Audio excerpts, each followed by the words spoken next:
Hey friends, Happy New Year! This is my first video of this year, and today I'm bringing a very important thing that we're gonna need this year. ये साल में ही नहीं आने वाला समय में we're gonna need it. So my topic is overcoming feelings, or I can title it to live a blessed and a good life. We all are familiar with the feelings. हम सभी को पता है कि फीलिंग्स क्या चीज़ है, हम feel करते हैं जैसे ही हम छोटा से बड़ा हुआ है, हमको पता है कि फीलिंग्स किस तरह से होता है, कैसा होता है। फीलिंग्स इज़ गुड कि हम यहाँ से लोगों को हम शो करते हैं कि हाउ डू वी फील। हम किसी को पसंद करते हैं तो हम दिखाते हैं, कोई चीज़ हमें अच्छा नहीं लग रहा है तो हम अपना फीलिंग्स हम एक्सप्रेस करते हैं। तो आज जो मैं शेयर करना चाहती हूँ is that feelings is good, that we have feelings.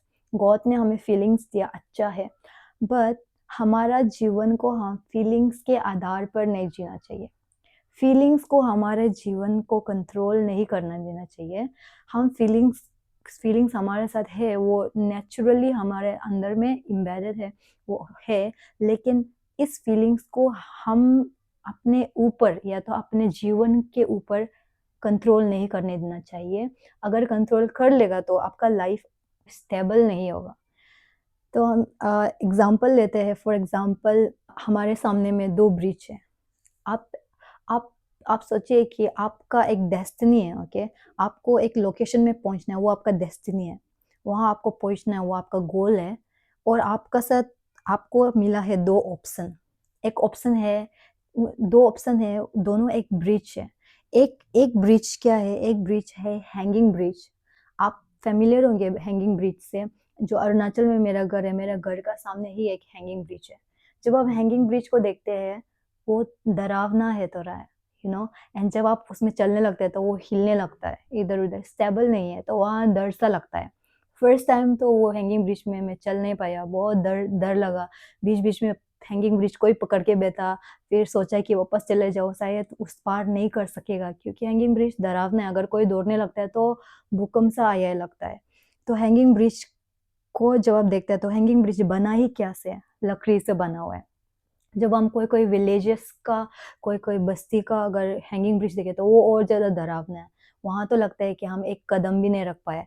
बहुत सारा अगर आप देखेंगे तो बहुत सारा ट्राइबल वाला एरिया जहाँ विलेजेस है, वहाँ में अंदर-अंदर बस्ती में हैंगिंग ब्रिज बहुत सारा यूज़ होता है, क्योंकि वहाँ तो सीमेंट ये सब नहीं ला सकते, इसलिए वहाँ हैंगिंग ब्रिज यूज़ होता है। एंड वो हैंगिंग ब्रिज लोग ड्यूरेबल नहीं है, वो लोग बहुत देर तक नहीं यूज़ कर सकता है, और डरावना है, मतलब कभी भी क्या हो जाए, कब टूट जाए, वहाँ में कब कितना जब ज़्यादा सामान ले जाए तो कब वहाँ से फिसल के गिर जाए, नहीं पता है।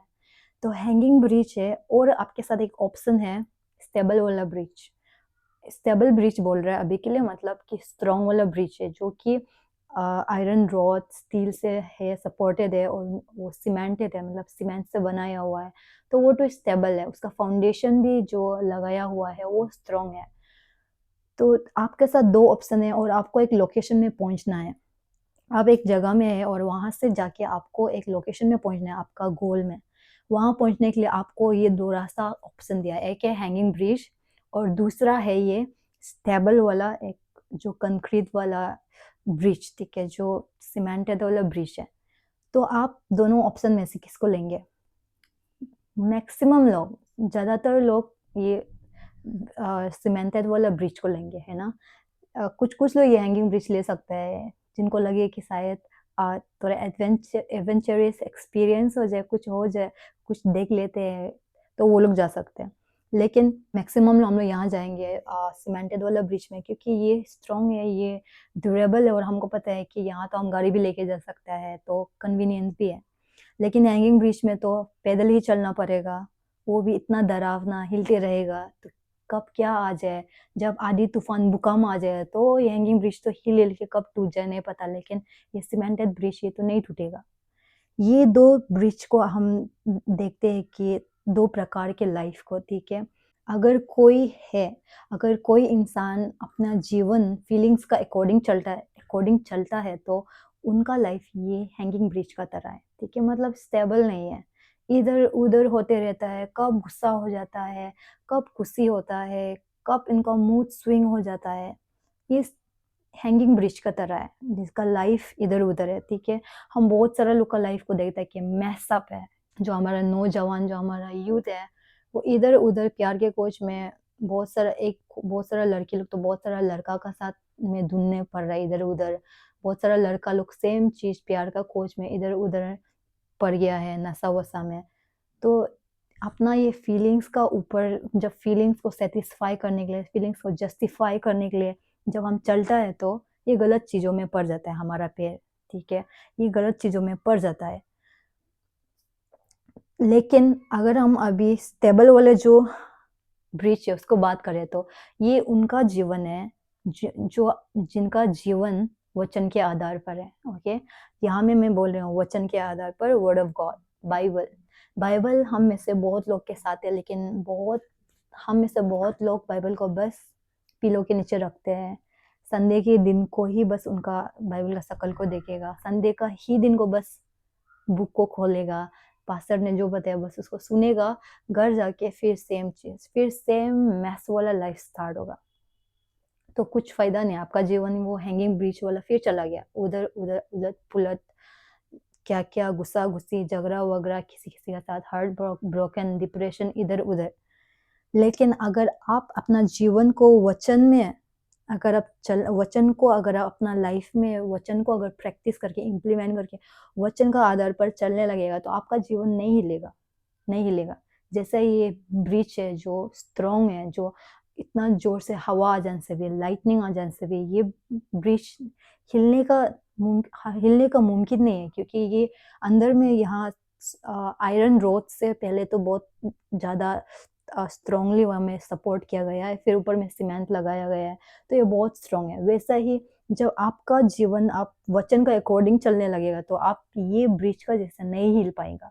मतलब आपका फैमिली प्रॉब्लम्स आ सकता है, आपका फ्रेंड्स का तरफ से गलत प्रेशर आ सकता है, आपका सोसाइटी के ऊपर से अलग आ सकता है, पढ़ाई लिखाई एजुकेशन में भी हमारा कभी कभी बहुत खराब से प्रेशर आता है ऐसे स्टूडेंट।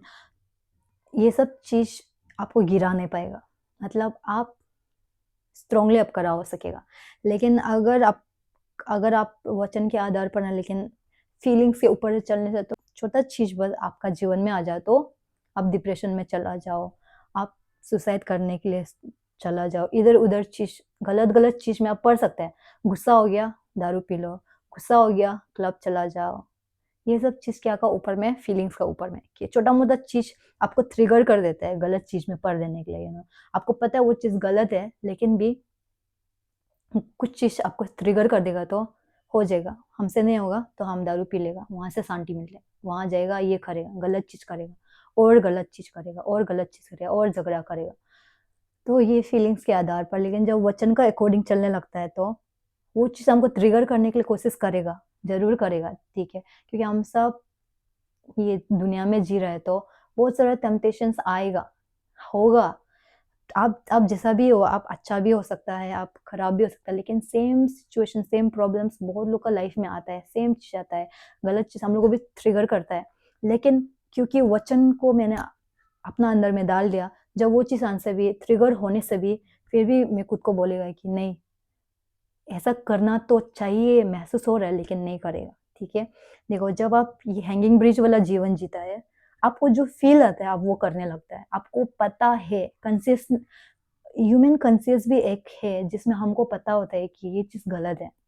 मतलब हर एक चीज, जो लोग बाइबल नहीं पढ़ा है ना, उनको भी पता है कि कुछ कुछ चीज जो कॉमन वाला प्रिंसिपल्स है, कि जो कॉमन वाला प्रिंसिपल्स जो गलत और बुराई को डिवाइड करता है, बहुत लोग को पता है, लेकिन भी हम कर बैठता है। क्यों? क्योंकि हम अपना फीलिंग्स को अपना ऊपर में टेक ओवर करने के लिए दे देता है।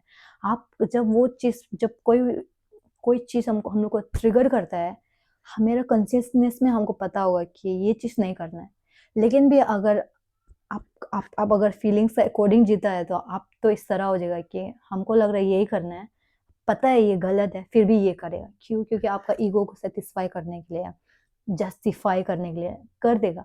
लेकिन अगर वचन को लेकिन अगर वचन का आधार पर चलेगा तो मुझे पता है कि करने का मन हो रहा है, लेकिन ये गलत है, मुझे पता है, तो मैं नहीं करेगा, ठीक है, नहीं करेगा। ये मुझे कौन इंस्ट्रक्ट कर रहा है? वचन। only through the word of God, you know. तो जब आप ये हैंगिंग ब्रिज वाला जीवन जीते हैं फीलिंग्स के आधार पर, आप बहुत जल्दी रिएक्ट करते हो, बहुत जल्दी रिएक्ट। सामने वाला अगर आपको कुछ गाली गलौज दिया, कुछ गलत बोल दिया, तो आपका मुंह भी चुप नहीं बैठेगा, आप उसको डबल सुनाएगा, आप उसको डबल सुनाएगा। अगर वो आपको हाथ उठा दिया तो आप भी वहां से दाव, वहां से तलवार लेगा, मतलब आप उसको उससे ज्यादा खराब करेगा। आपका रिएक्शन बहुत जल्दी होगा, गलत गलत मतलब कुछ गलत चीज का अगेंस्ट में आपका सेम रिएक्शन होगा। लेकिन जब हम ये स्टेबल ब्रिज की बात करते हैं, जिनका लाइफ वचन में है, हम लोग को पता होगा कि कोई हमको कुछ खराब भी बोले तो उन उसका अगेंस्ट में खराब बोल के कुछ नहीं मिलने वाला है। थोड़ा मेरे ईगो को जस्टिफाई मिलेगा, लेकिन कुछ नहीं, कुछ गेन नहीं करेगा। तो उससे बेहतर है कि चुपचाप बैठो, जस्टिफाई करना ज़रूरी नहीं है। अगर अगर आप सही है तो चुप बैठो, मतलब ज़रूरी नहीं है कि वो हमको हाथ उठा दिया तो हम भी उसको हाथ उठाएगा, ज़रूरी नहीं है। तो कामली हम, जब आप वचन का आधार पर जीता है, तो वचन हमको सिखाता है कि कामली हमें रिएक्ट करना। कामली मतलब कोई भी सिचुएशन को हम डील कर सकता है। इतना जल्दी मतलब रिएक्ट करना ज़रूरी नहीं है कि कोई गुस्सा दिला दिया तो गुस्सा का आधार पर सामान तोड़-फोड़ कर दिया, ये कर दिया, वो कर दिया।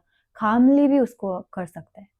तो जब आप फीलिंग से अकॉर्डिंग जीने लगते हो, तो आपका माइंड स्टेबल नहीं होता है। तो माइंड स्टेबल नहीं है, तो ऑब्वियसली आपका एक्शन भी बहुत जल्दी खराब चीज़ करने में नहीं रुकेगा। आपका एक्शन बहुत जल्दी नेगेटिव रिएक्शन निकलेगा। लेकिन वचन के आधार पर है, तो मुझे पता होगा कि कौन-सा सिचुएशन में क्या करना है, क्या नहीं करना है। कौन-सा सिचुएशन में क्या बोलना है, क्या नहीं बोलना है। ठीक है? उसमें हमें अपने वर्ड्स को भी कंट्रोल कर सकते हैं, अपना फीलिंग्स को भी कंट्रोल कर सकते हैं। ये हमें वचन सिखाता है।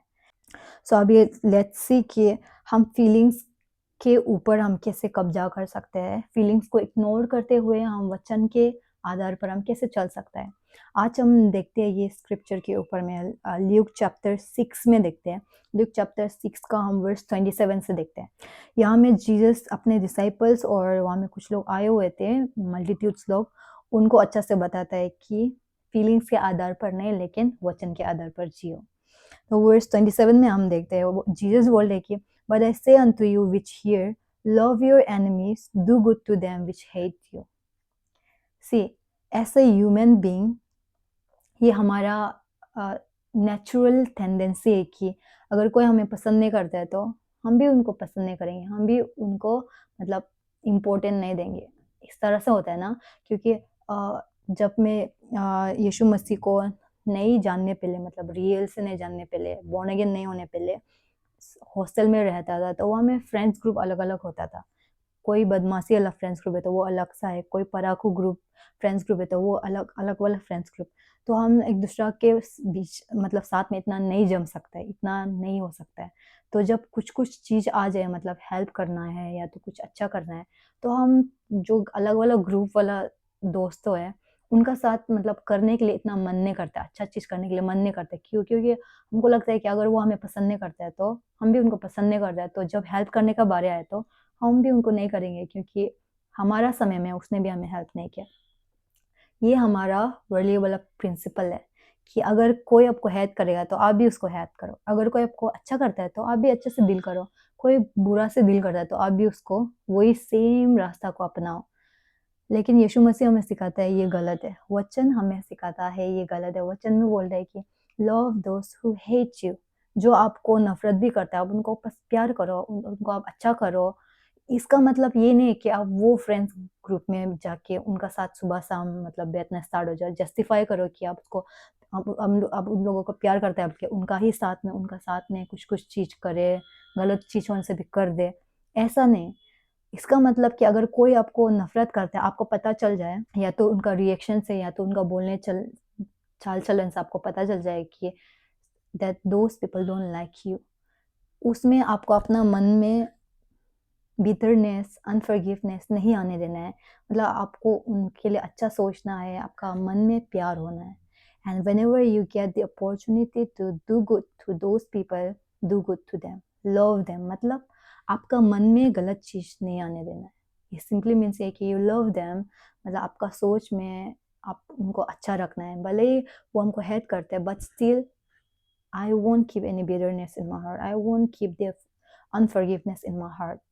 मतलब ये है कि आप उनको प्यार करना, मतलब आपका अंदर में गलत चीज रहने नहीं देना है. Okay, and then verse 28 में बोलता है, bless them that curse you and pray for them which despitefully use you. For those who curse you, आपका सामने में आके आपका मुंह में आपको बोले कि तुमसे तो नहीं होगा, तू तो गधा है, तुमसे तो हम ज्यादा जानता है, तुम तो बदसूरत है, ऐसा अगर कोई कुछ इधर उधर बोल रहे तो ये काइंड ऑफ कर्स है ना.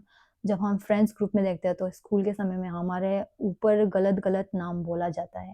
मतलब आपका कुछ कुछ गलत चीज होगा, उसका ऊपर में पकड़ के कुछ कुछ गलत नाम रख दिया जाता है, उसको ऊपर में बार बार चिढ़ाया जाता है. वो चीज ना बहुत खराब खराब से लगता है. अगर कोई आपको कुछ ऐसे गलत गलत चीज बोल रही है, या तो आपके फैमिली मेंबर्स भी हो सकता है, आपके फ्रेंड्स भी हो सकता है. एंड देन जब हम चर्च की बात करें तो चर्च हर्ट्स भी हो सकता है कभी कभी हमें. तो उस वक्त में भी हमें भी क्या, यहाँ में क्या बोला, bless those who curse you, bless them. ठीक है, चर्च वाला में हम वी कैन नॉट से कि वहाँ में तो हम एक दूसरे को कर्स नहीं करते हैं, we see they each other as a family. लेकिन कभी कभी हर्ट कर जाता है. ठीक है, कभी कभी चर्च फैमिली में भी हम लोग को हर्ट कर जाता है. किसी का उनका रिएक्शन से ही हमें कभी कभी चोट पहुंच जाता है, उनका बोलने वाला से. वो उन लोग ने शायद मीन नहीं किया हुआ, लेकिन कभी कभी हम उसको नेगेटिव वे में ले लेते हैं और फिर हमको हर्ट कर जाता है. कभी कभी चर्च हर्ट, मतलब चर्च में जिसका साथ हम क्लोज है, जिसको हम एक्सपेक्ट करते हैं कि वो हमें सपोर्ट करेगा, हमारा साथ हमेशा देगा, हमें समझेगा, लेकिन कभी कभी ऐसा मोमेंट आता है कि ऐसा लगता है कि वो हमारे अगेंस्ट हो गया, हमें समझता नहीं है. तो वो सब चीज़ बहुत हर्ट करता है. लेकिन उस समय में जब आपको कोई कर्ज करता है या तो किसी से आपको हर्ट हो रहा है, आप जाके उनको जस्टिफाई करेगा, ऐसे ये सब चीज़ इतना काम नहीं करेगा. या तो आप उनका अगेंस्ट, मतलब उसने कर्ज किया तो आप भी उनको ऊपर कर्ज देगा, तो कुछ फायदा नहीं रहेगा. तो ऐसे क्रिश्चियन गॉड हम लोग को सिखाता है कि do not react the same way they have done to you. जैसे लोग आपको किया है ऐसा मत करो. आपका एक्शन, आपका एटीट्यूड डिफरेंट होना चाहिए, because you are child of God. आप गॉड का बच्चा है तो आपको गॉड का एटीट्यूड भूखना चाहिए, यू नो. तो कोई कर्ज करेगा तो ब्लेस देम. उनका मुंह का सामने में आके ब्लेस करना जरूरी नहीं है. When you go to the room, bring all your wounds to the Lord. God का सामने आओ, यीशु मसीह को बोलो, लॉर्ड मुझे इस तरह हर्ट हुआ है, ऐसा ऐसा हुआ है. शायद मीन नहीं किया होगा उन लोगों ने, लेकिन हर्ट हुआ है तो आई ब्लेस देम, आई ब्लेस देम. उनका नाम ले सकता है आप, लॉर्ड आई ब्लेस देम. मेरा फैमिली मेंबर से ऐसा हर्ट हुआ है, आई ब्लेस. मेरा फ्रेंड्स ब्रदर सिस्टर से ऐसा हुआ है, आई ब्लेस. इधर जहाँ से भी आपको हर्ट हुआ है, you can bless that person. And this things literally works. ये चीज़ मैंने प्रैक्टिकली किया हुआ है. This things literally helps you. आपको इनरली ये हील करेगा. मतलब आप गॉड का सामने आ रहे हैं एंड गॉड को दे रहे हैं, ठीक है, एंड देन आपका मुंह से अब अच्छा चीज निकल रहा है. आप उनको उनका अगेंस्ट में कर्ज नहीं कर रहे, लेकिन आप अच्छा चीज कर रहे हैं, तो गॉड को तो ये एक चीज प्लीजिंग होगा. एंड देन ऑब्वियसली आप गॉड का सामने आ रहे हैं, मतलब ये सिचुएशन को आप अपना हाथ में नहीं, but you are surrendering it in the hand of the Lord. तो जब लॉर्ड हैंडल करेगा तो लॉर्ड बहुत अच्छे से हैंडल करेगा. लॉर्ड आपको पूरी तरह चंगाई करेगा. एंड दूसरा को तो छोड़ दो कि दूसरा ने क्या बोला है, मीन किया है या नहीं किया, उसको छोड़ दो. आप अपना देखो कि आपको लॉर्ड का साथ आगे चलना है या नहीं है, आपको स्पिरिचुअली ग्रो करना है या नहीं है. You see this thing. अगर आपको ग्रो करना है, अगर आपको यीशु मसीह के साथ आगे बढ़ना है, this things are the keys. अभी जो मैंने ल्यूक का वर्स 27 से बताया, this things are the keys that you should be able to bless those who curse you. आपको bless कर सकना है, आपको thankful हो सकना है हर एक चीज के लिए, क्योंकि जब दूसरा लोग हम लोग को अच्छा करता है तो हम लोग को बहुत अच्छा फील होता है. लेकिन एक चीज खराब कर देगा तो जितना अच्छा किया था वो सब चीज हम भूल जाते हैं, और वो गलत चीज को हम मेडिटेट करने लगता है वो इंसान को, तो हमारा माइंड में हम गलत पोर्ट्रे करने लग जाता है कि अच्छा चीज करे हुए तो शायद गलत ही देखेगा.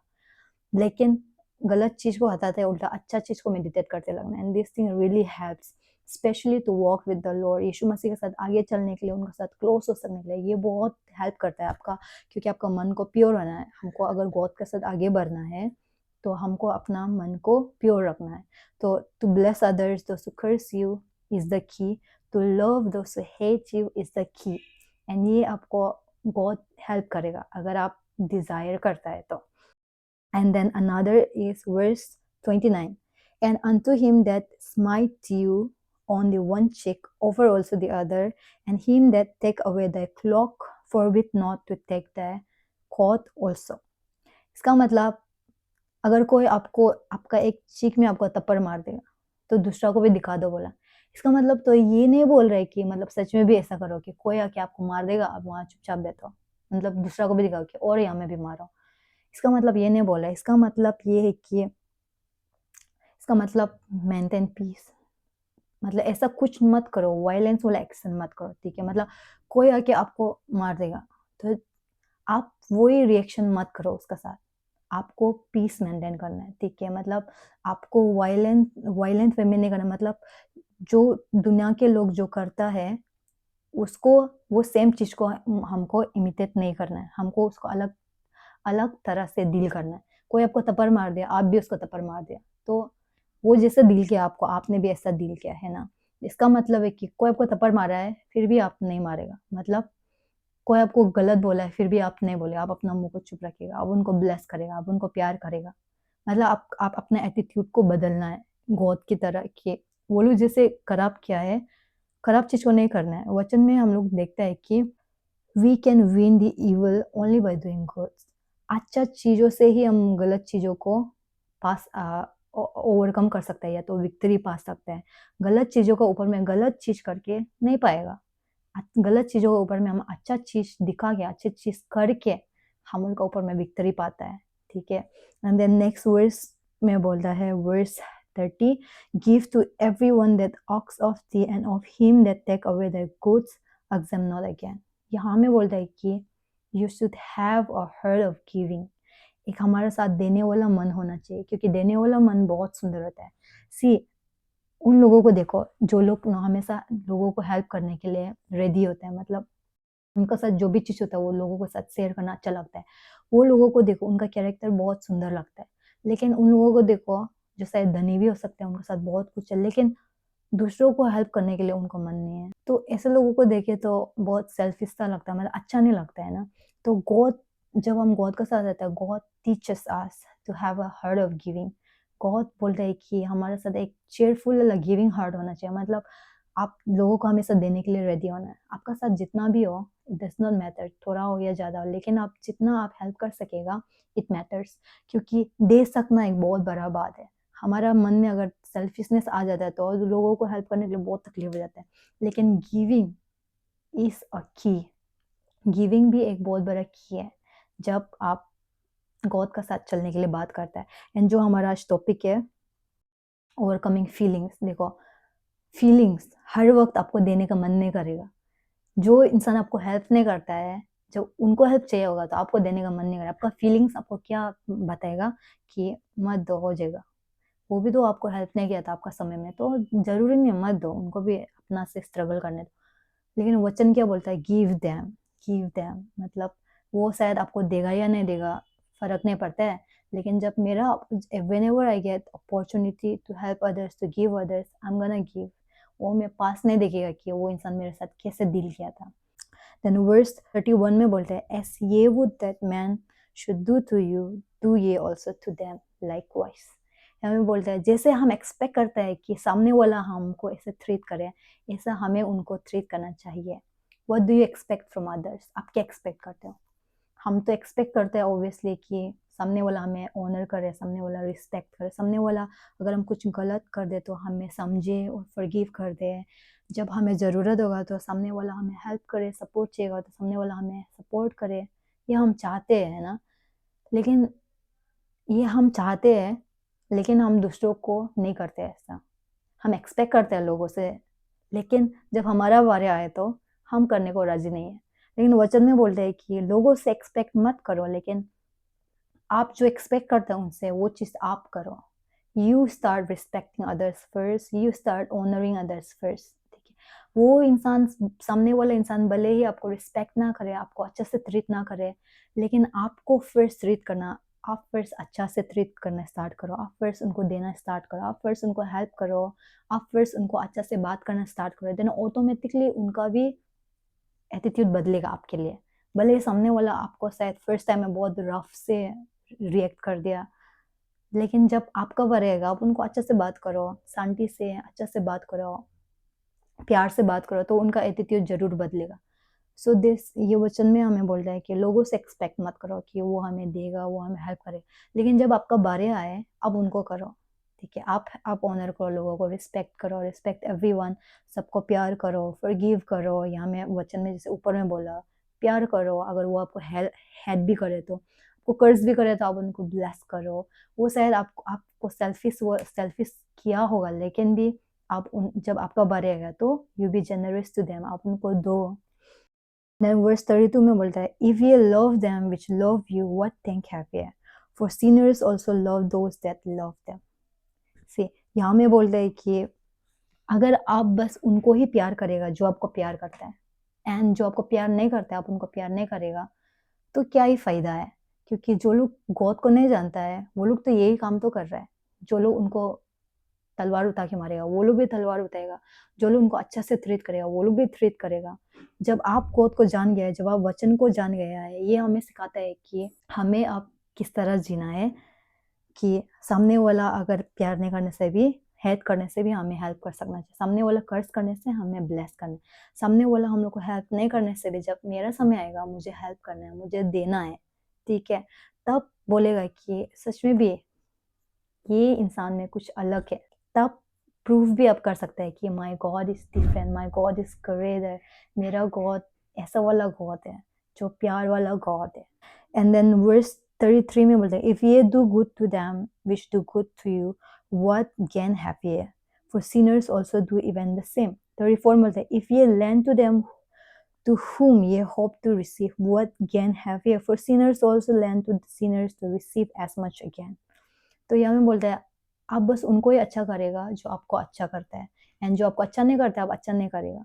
आप उनको ही बस बोरो करेगा, जिसको आपको लगता है कि जो आपको वापस इंटरेस्ट पे बैक करेगा, जो आपको वापस उधार को चुका सकता है।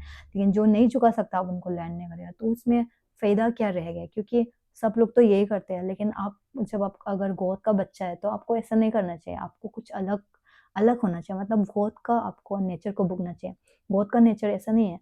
गॉड का नेचर है कि दुनिया में देखो, वचन में ही मेंशन करता है कि खराब भी है, अच्छा भी है, लेकिन गॉड सभी को सेम देता है, सबको तो धूप देते हैं। ऐसा नहीं है कि जब सनलाइट आता है तो मेरा बच्चा लोग को ही सनलाइट मिलो, अलग लोग को मत मिलो, ऐसा नहीं है। तो बहुत सारा अलग अलग लोग है, अलग अलग धर्म वाला अलग अलग, लेकिन गॉड सबको इक्वली सनलाइट देता है, सबको रेन का द्वारा पानी प्रोवाइड करता है, सबको दान सब कुछ खाने का प्रोवाइड करता है।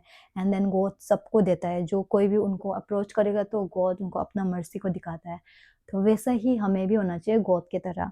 वर्स 35 में बोलते हैं, बट लव योर एनिमीज, जो हमने पढ़ा था, लव योर एनिमीज मतलब जो आपको हेट करता है आप उनको भी प्यार करो। Do good and land hoping for nothing again, अच्छा लोगों को साथ अच्छा करो, लोगों को हेल्प करो, लोगों को बोरो करो, मतलब लोगों को गिविंग दो विदाउट एक्सपेक्टिंग एनीथिंग बैक।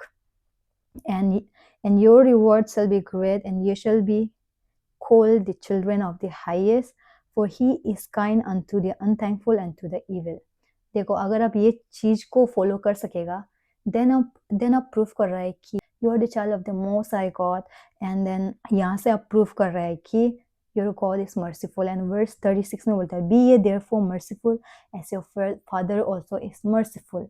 लोगों को पता चलना है कि आपका गॉड, जो आपका फादर है, हमारा जो पिता परमेश्वर है, वो किस तरह से, वो आपका चाल चलन, आपका लाइफस्टाइल को ही देख के लोगों को प्रूफ होना है। तो वो लोग बोलेगा कि क्या जीसस जीसस करते रहते हैं, फिर तो इतना झगड़ा करता है, फिर तो मुंह खोलता है तो इतना खराब खराब चीज बोलता है, फिर तो इतना गलत से रिएक्ट करता है, फिर तो ये गलत चीज में पड़ जाता है, इस तरह बोलेगा। लेकिन अगर आपका लाइफस्टाइल से, अगर आपका नेचर से अगर आप लोगों को दिखाएगा इस तरह से, ये एटीट्यूड को भूख के, ये कैरेक्टर को भूख के अगर आप दिखाएगा, तो तब लोग बोलेगा कि ये इंसान तो थोड़ा अलग है। तब पता चलेगा कि ओ यीशु मसीह है उसका रीजन।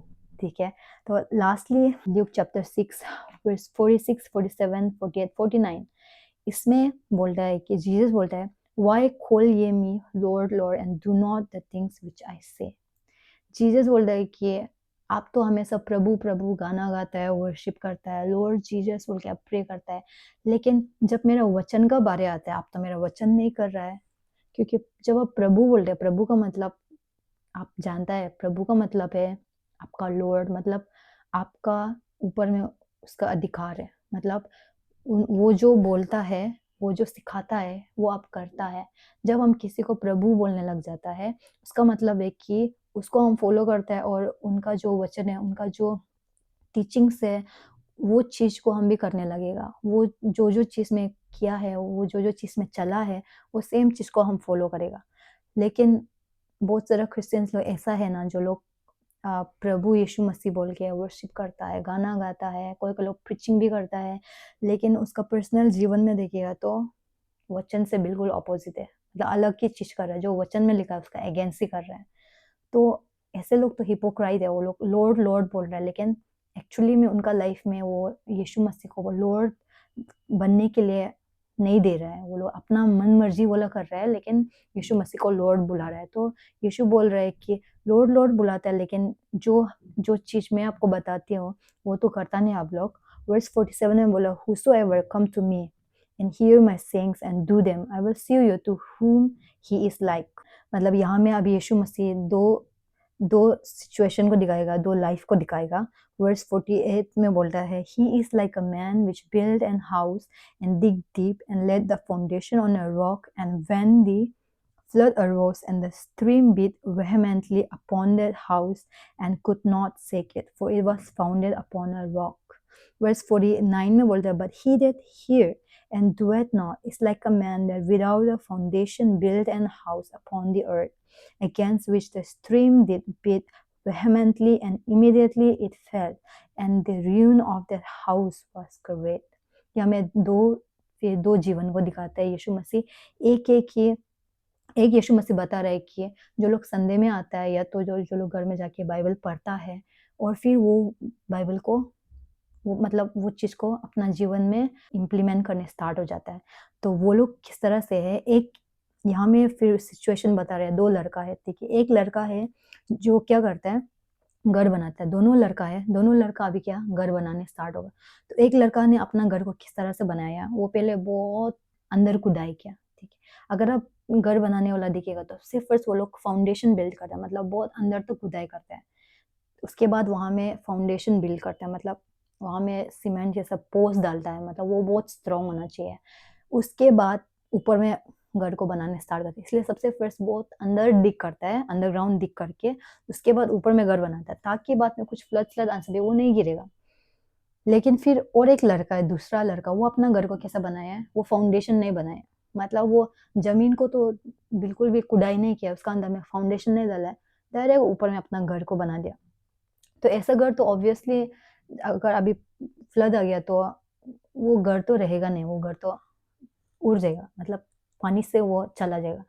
तो यहाँ में यीशु मसीह बोलता है कि अगर कोई मेरा वचन को सुनता है, मेरे वचन को पढ़ता है और उसको अपना जीवन में इस्तेमाल करने लग जाता है, मतलब मेरा वचन में जीने लग जाता है, तो वो ये लड़का का जैसा है जो अपना फाउंडेशन को फर्स्ट बनाता है, फाउंडेशन को बनाता है, फिर अपना घर को बनाता है। तो जब आधी तूफान हवा आ जाए, अर्थक्वेक आ जाए, ये घर नहीं हिलेगा, ठीक है। ये घर नहीं हिलेगा, मतलब वो इंसान खड़ा रह सकेगा, क्योंकि वो इंसान तो घर का अंदर में होगा, तो उनको कुछ नहीं होगा। लेकिन दूसरा लड़का है जो फाउंडेशन नहीं बनाया, सिंपली बहुत जल्दी अपना घर को बना दिया, भले ही वो कितना सुंदरता होगा, कितना महंगा चीज से बनाया था होगा, लेकिन क्योंकि फाउंडेशन नहीं है, तो जब फ्लड आ गया, जब अर्थक्वेक आ गया, तो उसका घर तो उड़ गया।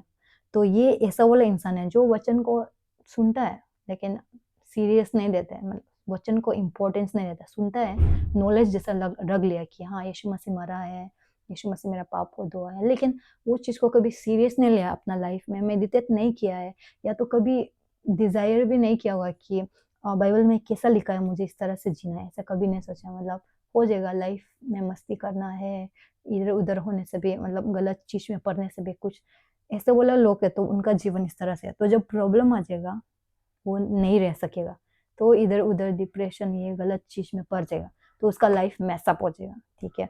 तो अभी फर्स्ट को जब हम लेके अभी हम कंक्लूड करने से, जो मेरा टॉपिक था ओवरकमिंग फीलिंग्स, मतलब फीलिंग्स को आप कैसे ओवरकम कर सकता है। सबसे फर्स्ट मैंने बोला था कि फीलिंग्स का आधार पर हमें जीवन नहीं जीना है। We should not live according to our feelings. Feelings हमें दिया है गॉड ने, ये अच्छा चीज़ है, लेकिन इसको हम हमारे जीवन में कंट्रोल नहीं करने देना चाहिए। हमको अपना फीलिंग्स के ऊपर में कंट्रोल रखना है, ठीक है। लेकिन फीलिंग्स के ऊपर में हम कंट्रोल रखना तो मुश्किल है, मुश्किल बहुत है, लेकिन वचन को अगर आप ट्रस्ट करने चले, वचन को अगर आप मेडिटेट कर रहे चले, तो वचन का ऊपर में आपका लाइफ को अगर आप जीते चले, तो आप आराम से अपना फीलिंग्स को कंट्रोल कर सकता है। क्योंकि मेरा जीवन में भी मैंने फीलिंग्स को कंट्रोल करना सीखा है बहुत हद तक by the grace of God, and then obviously वचन का द्वारा। जब गुस्सा आता है भी तो वचन को मेडिटेट करता है। वचन में बोलता है कि love is kind, love is patient, love is not rude, love is not selfish, love is not boastful। तभी खुद को बोल रहे हैं कि नहीं नहीं नहीं, हमको जो फीलिंग्स, हमको जैसा फील हो रहा है ऐसे ऐसे करने का, गुस्सा लग रहा है ऐसे कर देगा, या तो ये इंसान हमको ऐसा बोल रहा है तो हम भी बोल देगा। तो इसमें थोड़ा खुद को कंट्रोल कर सकता है कि नहीं, वचन में बोला है ऐसा नहीं, ऐसा दिल नहीं करना चाहिए, प्यार से दिल करना चाहिए, तो कंट्रोल में आता है, ठीक है। तो वचन को आपको मेडिटेट करना। फिर लॉर्ड को भी ग्रेस मांगता है कि जीसस गिव मी ग्रेस। गुस्सा बहुत जल्दी आ जाता है, बहुत जल्दी रोने को आ जाता है, बहुत जल्दी, या तो डर लग जाता है, बहुत जल्दी चिंता में पड़ जाता है।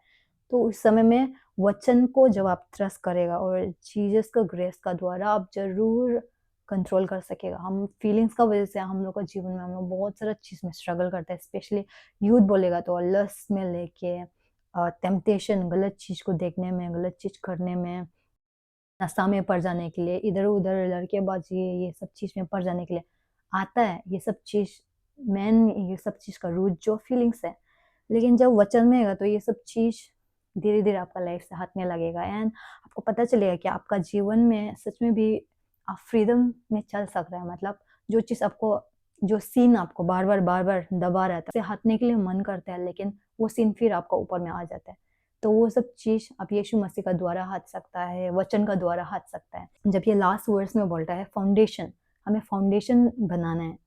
फाउंडेशन, जब ऐसे क्रिश्चियन, हमारा फाउंडेशन क्या है? हमारा फाउंडेशन है यीशु मसीह। जब हम बाइबल में देखता है, Jesus himself is the word of God. Yeshu Masih ही वचन है। तो जब आप वचन में आप जब चलने लगता है, वचन में आपका एवरीडे आप वचन का अकॉर्डिंग जीने लगता है, तो आप अपना फाउंडेशन बना रहा हो। मतलब वचन को आप अपना अंदर में आने दे रहा है, एंड देन आपका जीवन आप वचन का ऊपर में ऐसे फाउंडेशन बिल्ड कर रहे हैं। वचन को आपका फाउंडेशन जैसा आपका लाइफ में बिल्ड कर रहे हैं आप।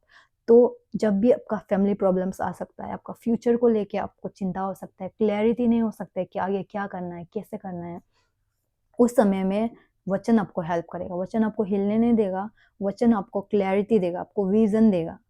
लेकिन अगर वचन नहीं होगा तो इधर-उधर हिल जाएगा, मतलब लाइफ स्टेबल नहीं होगा। आप बहुत सारा चीज़ स्ट्रगल करेगा, आपको समझ में नहीं आएगा, कन्फ्यूज़ होगा और गलत-गलत चीज़ में पड़ जाएगा, फिर वहाँ से कैसे निकलेगा पता नहीं चलेगा। आजकल बहुत लोगों का लाइफ इस तरह से है, लेकिन यीशु मसीह है और उनका वचन है जो आपको हेल्प कर सकता है। So this is all what I want to share in this video, and I hope that you like this video. अगर आपको अच्छा लगा तो please leave a like button, and also you can subscribe my channel, and please do share this video to the people whom you think कि उनको ये video से help मिलेगा। तो share to your friends and your families and your relatives. Until next video, bye bye.